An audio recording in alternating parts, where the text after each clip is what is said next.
The word, my Sag is coming out. The word according to Pat.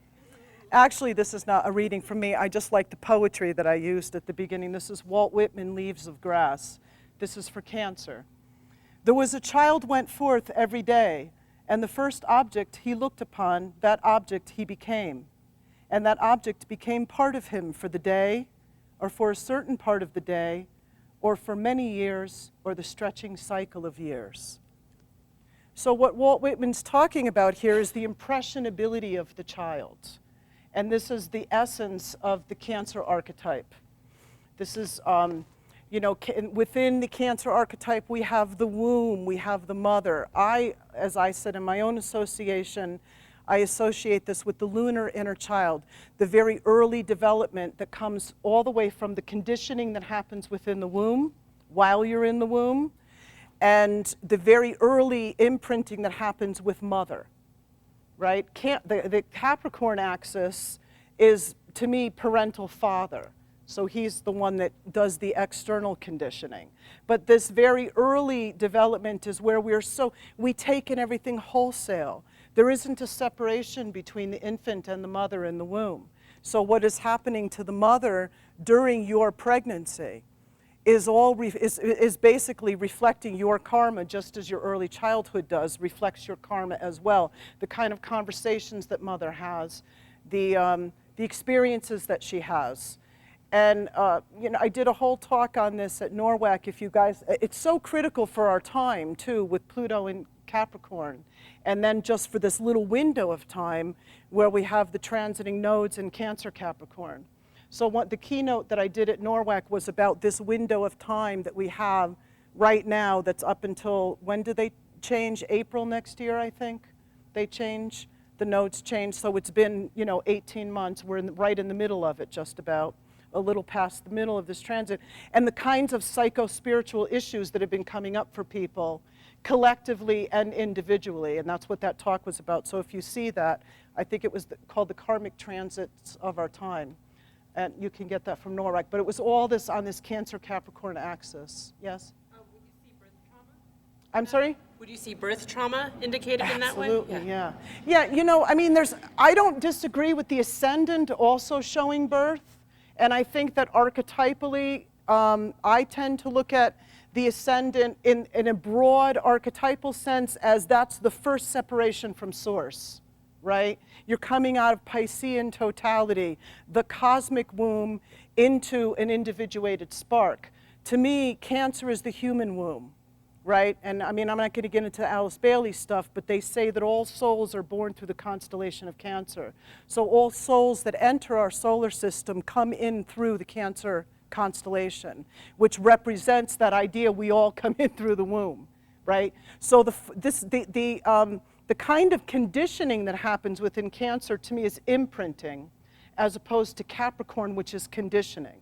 Right? So in the womb, we're imprinted. So, there's a whole body of work on this. It certainly comes up in my work all the time. I do a lot of womb regression. Sometimes it's spontaneous, sometimes it's directed. But what's quite amazing is in the principle of karmic resonance, where we find that, our ancestral karma is the same as our parents' karma, is the same as our karma, is the same. You see these, and also the countries that we're born in, and why we're born in certain socioeconomic karmas. It's all this principle that's called symbolic resonance. And if you start in the womb, you can go out in any direction. So if you start with womb regression and you go into the womb and start, listening what was mother saying and all of those things, it'll jump directly back to. I have cases in the book about it. I'm not going to get into it in this lecture, but I have a case in the book, there's a couple of them, about the womb imprints and how they were so literal to the past life, why the soul was re-imprinting all those things within the womb. And how it jumped to other past life experiences. But there, the master of who did that body of work was Stanislav Grof in his holotropic breath, which came out of his LSD research, where he segmented out these, what he called basic perinatal matrices of what happens within the womb experience, and segmented them into, I believe it's 4 segments of archetypal experience. So basically, without getting too complex about it, you can always read any of Groff's stuff. Groff does leave open the possibility of the past life bleeding through in the womb, but it isn't his primary. Gosh, I wish I remember because I talked about it at Norwalk and I didn't write it down, but I do believe that Groff had a stellium in Cancer, in Capricorn, in the 4th house or something, and his whole life's work was about the imprinting that happens in the womb. It's like, you know, you can't get more literal than that. So, in Cancer, these are the realms that we're working with. So when it comes up in past life experiences, of course, that translates literally. We were all children in our past lives, but it doesn't necessarily mean that that's where the wounding or the trauma imprinted. But when you have a Cancer signature, be it either 4th house, Cancer, the moon, involved in the karmic axis, you're going to find that the trauma did happen in childhood, in past lives. And so it's necessary to go back and work with those wounded child selves because they will be reflected in the current life. So it's not only your own past life childhoods, but it's also any experience around birthing, mothering, mother-child, right? And oftentimes we find in souls' histories that if, for example, you're constellated around the Cancer archetype, that you've had experiences and woundings on all sides of those, right? So you've been the abandoned child, and then you've been the mother that abandoned the children, and then you've been, you know, it's all sides of that, because to me, mature souls experiment, this is what Jung talked about, polarity of opposites.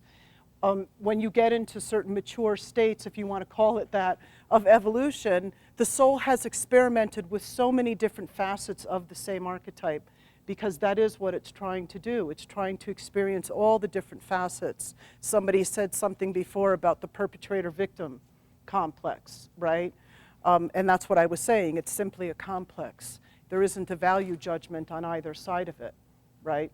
It's simply a soul experiment, and the way it imprints in our psyche is as a complex. So, in this chart, we have pretty clear Cancer signatures. Gee, can anybody pick out the Cancer karmic signature in this chart? So we have a moon conjunct the south node, right, a Scorpio south node, in the 4th house. Sorry? I was just going to say the nodal axis sun-moon. Yeah, the sun-moon, it's squared by the archetype of Cancer as well, the nodes, right? Jupiter here, squaring this out. So it's a pretty powerful Cancer signature, Cancer Capricorn signature. This woman came to me because, and for fertility issues, and this picks up a little bit where we left off in 2nd house in Taurus. So we have a double signature of fertility. It's the womb and it's the conceiving, right? So you have Taurus and Cancer in the karmic axis. She came to me for fertility issues. She had been doing in vitro fertilization with no success. So she had had a tubal ligation pregnancy early on. I guess a pregnancy attaches within the tube, and she had to have that removed. But they said she would still be able to conceive if the egg was implanted, but it couldn't. She didn't have fallopian tubes, I believe. So she had to do in vitro. Well, in vitro is really expensive. It's something like $10,000, $15,000 a pop, and she had done it twice and to no avail. So before she was and her and her husband really wanted one. They really wanted a child.